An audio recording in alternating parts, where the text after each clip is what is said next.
একটা হচ্ছে গণভোট। গণভোটে কি বলবেন? গণভোটে হা মানেই হচ্ছে নতুন বাংলাদেশ, পুরানা রাজনীতিতে লাল কার্ড। হা মানে পুরানা রাজনীতিতে লাল কার্ড। এই রাজনীতি মানুষ খুন করে, এই রাজনীতি আয়নাঘর তৈরি করে, এই রাজনীতি দেশপ্রেমিক নেতাদেরকে খুন করে, এই রাজনীতি আমার দেশের সমস্ত সম্পদ লুণ্ঠন করে, এই রাজনীতিবিদদের জন্য ব্যবসার উপাদানে পরিণত হয়। 12 তারিখ সেই রাজনীতিকে ইনশাআল্লাহ লাল কার্ড। বাংলাদেশ বুঝে নিন। এই জন্য আমরা সবাই গণভোটে হা বলবো ইনশাআল্লাহ। হা চিহ্নতে আমরা চিহ্ন সবাই। ঠিক আছে সবাই?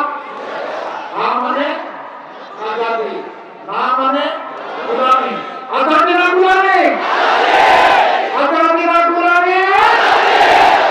ইনশাআল্লাহ প্রথম ভোট হা। এবার দ্বিতীয় ভোট।